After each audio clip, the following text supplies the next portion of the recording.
Hello everyone, welcome to my YouTube channel Psychology Class for All। आज की इस video में हम CUET PG साइकोलॉजी सिलेबस जो कि स्टैटिस्टिक्स फॉर साइकोलॉजी पर है चैप्टर 13, उसके अंदर हम टाइप्स ऑफ स्टैटिस्टिक्स समझने की कोशिश करेंगे। इससे पहले कि हम जो कलेक्टेड डेटा है, जो हमने डेटा कलेक्शन किया है साइकोलॉजी में किसी रिसर्च के लिए किसी टॉपिक पर, उसको एनालाइज करें, उसके पहले हमें ये जानना ज़रूरी है कि कितने तरीके के डेटा टाइप्स होते हैं जो कि साइकोलॉजी में आते हैं, जिसको हम यूटिलाइज कर सकते हैं। डेटा टाइप्स बहुत तरह के हैं, जिसको ब्रॉडली हम 3 अलग अलग एस्पेक्ट पर देखेंगे। पहला है statistics as a singular noun and as a plural noun. दूसरा है बेस्ड ऑन फंक्शन और पर्पस, डिस्क्रिप्टिव एंड इन्फरेंशियल। तीसरा है based on statistical assumption, parametric and non parametric statistics. Start करते हैं सिंगुलर एंड प्लूरल नाउन से। जब हम सिंगुलर नाउन की बात कर रहे हैं, statistics as a singular noun, तो इसका मतलब ये अनकाउंटेबल नाउन है इन ग्रामेटिकल यूज। इसका मतलब है सिंगुलर नाउन या statistics as a singular noun का मतलब ये हो गया कि जब हम ये कहते हैं कि साइकोलॉजिकल रिसर्च के लिए स्टैटिस्टिक्स एक यूजफुल सब्जेक्ट है, एक एसेंशियल सब्जेक्ट है, या फिर अगर हम ये कहते हैं कि स्टैटिस्टिक्स हेल्प करता है ह्यूमन बिहेवियर को अंडरस्टैंड करने में, या फिर हम अगर ये कहते हैं कि स्टैटिस्टिक्स हमारे साइकोलॉजी के करिकुलम का एक एसेंशियल सब्जेक्ट है, या फिर अगर हम ये कहना चाहते हैं कि स्टैटिस्टिक्स समझना बहुत ज़रूरी है अगर हमें टेस्ट स्कोर्स को इंटरप्रेट करना हो। तो जब हम इस तरीके के सेंटेंसेस फ्रेम करते हैं या इस तरीके के मीनिंग्स फ्रेम करते हैं, तो हम स्टैटिस्टिक्स को सिंगुलर फॉर्मेट में या सिंगुलर नाउन के रूप में हम यूज़ कर रहे हैं। वहीं पर जब हम प्लूरल की बात करते हैं, तो प्लूरल का मतलब ये हो गया कि जब हम ये कहते हैं कि स्टैटिस्टिक्स ये बताता है कि आजकल एंग्जाइटी लेवल बहुत बढ़ गया है। पेंडेमिक के बाद एंग्जाइटी लेवल बहुत बढ़ गया है, या फिर बच्चों के हाथ में मोबाइल या इंटरनेट फैसिलिटी आने के बाद aggression irritation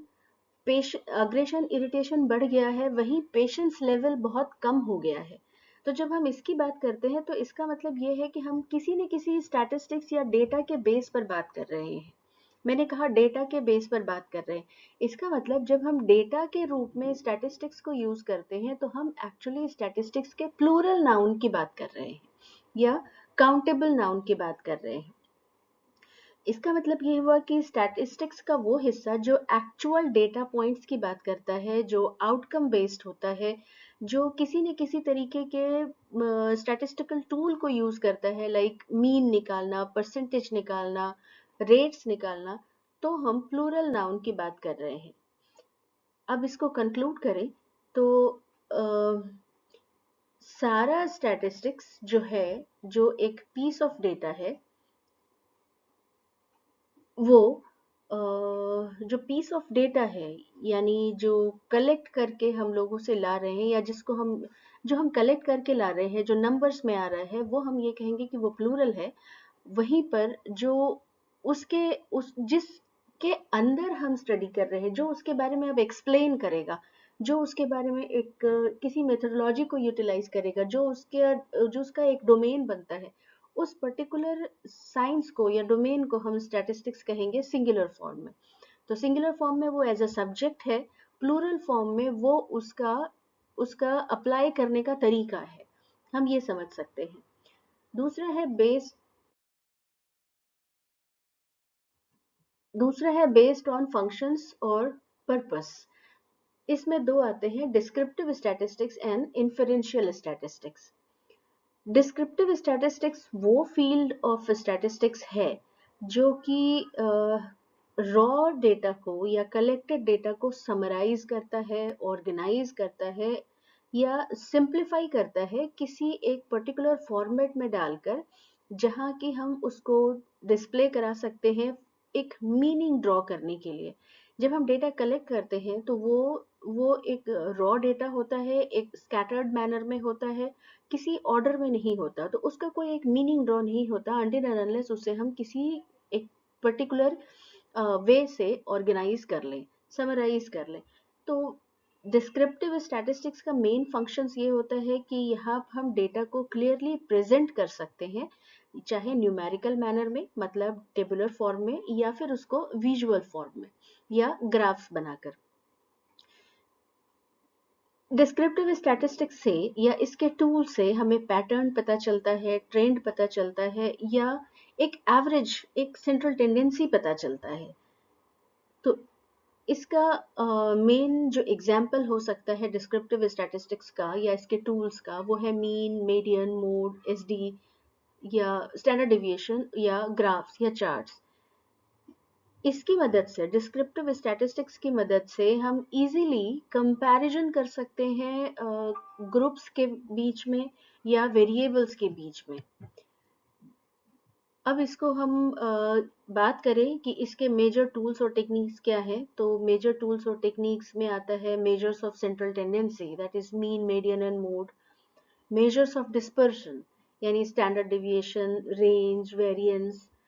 measures of position, जहां पर हम परसेंटाइल की बात करते हैं, क्वार्टाइल की बात करते हैं, जो कि किसी वैल्यू का रिलेटिव स्टैंडिंग पोजीशन बताता है किसी भी डेटा सेट में। या हम फ्रीक्वेंसी डिस्ट्रीब्यूशन की बात कर लेते हैं, जहां पर हम उसे डिस्प्ले कर सकते हैं टेबल के फॉर्मेट में या फिर ग्राफ के फॉर्मेट में, जैसे bar graph, pie chart, histogram, etcetera. ठीक है। सो डिस्क्रिप्टिव स्टैटिस्टिक्स समराइज करने के लिए हम ये कह सकते हैं कि डिस्क्रिप्टिव स्टैटिस्टिक्स वो पार्ट ऑफ स्टैटिस्टिक्स है, वो टाइप ऑफ स्टैटिस्टिक्स है जो कि टेस्ट स्कोर्स को या ऑब्टेन्ड डेटा को समराइज करता है, विजुअलाइज करने में हेल्प करता है, और उन सारे नंबर्स के बीच में क्या वेरिएबिलिटी आ रही है, नंबर्स मतलब जो कि किसी बिहेवियर को मेजर किया गया हो, परफॉर्मेंस को मेजर किया गया हो, उसमें क्या वेरिएबिलिटी आ रही है, उसके बारे में डिस्कस करता है। वहीं पर दूसरा पार्ट ऑफ स्टैटिस्टिक्स या दूसरा type of statistics based on purpose है इन्फेरेंशियल स्टैटिस्टिक्स। इन्फेरेंशियल स्टैटिस्टिक्स ये मदद करता है कि हम जो डेटा हमें मिला है, तो इन्फेरेंशियल स्टैटिस्टिकल टूल यूटिलाइज करके हम एक कंक्लूजन ड्रॉ कर सकते हैं, कुछ प्रेडिक्ट कर सकते हैं उन वेरिएबल के बारे में, या कुछ डिसीजंस बना सकते हैं जो भी हमने डेटा लिया है। सो अब इस वजह से ये थोड़ा रिलायबल हो जाता है, रिलायबल होता है, थोड़ा वैलिड हो जाता है। डिस्क्रिप्ट इन्फेरेंशियल स्टैटिस्टिक्स हम यूज करते हैं हाइपोथेसिस टेस्ट करने में, कि जो हमने हाइपोथेसिस बनाई है उसको अगर हमें टेस्ट करना है तो वो इन्फेरेंशियल स्टैटिस्टिकल टूल यूटिलाइज होंगे। जनरलाइजेशन करना हो, यानी कोई रिजल्ट आया, कोई ऑब्जर्वेशन है, तो जब हमें उसको जनरलाइज करना चाहते हैं किसी फेनोमेनन को, तो हमें इन्फेरेंशियल स्टैटिस्टिकल टूल यूटिलाइज करना है। और कोई रिलेशनशिप, डिफरेंसेस या कोई इम्पैक्ट बिटवीन वेरिएबल्स देखना हो तो इन्फेरेंशियल स्टैटिस्टिकल टूल्स यूटिलाइज होते हैं। तो कॉमन इन्फेरेंशियल टेस्ट जो है वो उसमें आते हैं T test, ANOVA, ANOVA analysis of variance, chi square, correlation, regression, Mann Whitney U test, Kruskal Wallis, etcetera.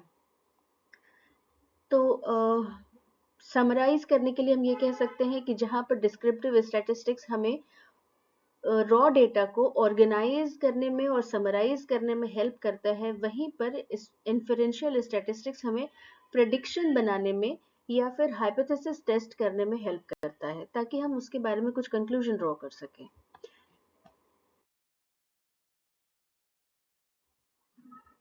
इसके बाद एक तीसरा क्लासिफिकेशन का बेसिस है पैरामेट्रिक।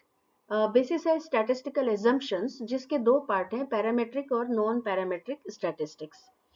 इन दोनों में पैरामेट्रिक स्टैटिस्टिक्स ज़्यादा पावरफुल है, लेकिन कुछ कंडीशंस इसके लिए चाहिए होते हैं। कंडीशंस, इसका मतलब डेटा को नॉर्मली डिस्ट्रीब्यूटेड होना चाहिए और उनके बीच इक्वल वेरिएंसेस होनी चाहिए, यानी होमोजेनस होनी चाहिए।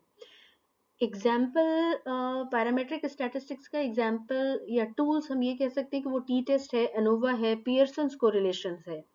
वहीं पर नॉन पैरामेट्रिक स्टैटिस्टिक्स ज़्यादा फ्लेक्सिबल होता है क्योंकि वो कंडीशन बेस्ड नहीं होता, वो ज़्यादा फ्लेक्सिबल होता है।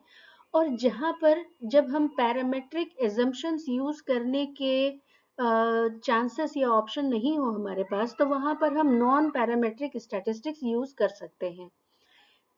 ये स्पेशली स्मॉल सैंपल्स के लिए या ऑर्डिनल डेटा के लिए यूज़ किया जाता है।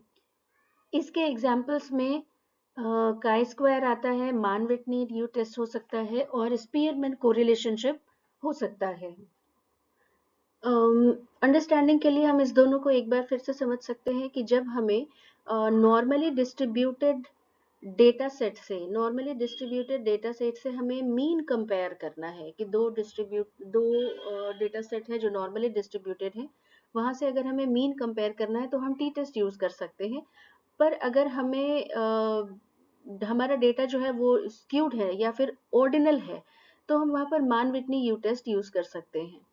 बहुत सारे साइकोलॉजिकल वेरिएबल्स हैं जैसे कि एंजाइटी है, स्ट्रेस है, मूड है, ये एक्चुअली नॉर्मेलिटी एजम्पशंस को वायलेट करते हैं। तो वहाँ पर है नॉन पैरामेट्रिक स्टैटिस्टिक्स या नॉन पैरामेट्रिक टेस्ट हम यूटिलाइज कर सकते हैं फ्रिक्वेंटली इस तरीके के फील्ड में। नॉन पैरामेट्रिक टेस्ट एक्चुअली एक सेफ गार्ड की तरह काम करता है जब हमारे पास क्लियर कंडीशंस ना हो या फिर क्लियर एजम्पशंस ना हो जिसको हमें फॉलो करना है certain field of research in psychology में। सो आज के लिए हमने स्टैटिस्टिकल टाइप्स डिस्कस किए, स्टैटिस्टिकल टेस्ट के टाइप्स डिस्कस किए इस वाले वीडियो में। नेक्स्ट वाली वीडियो में हम वेरिएबल्स और कांस्टेंट के बारे में डिस्कस करेंगे साइकोलॉजिकल रिसर्च में। धन्यवाद।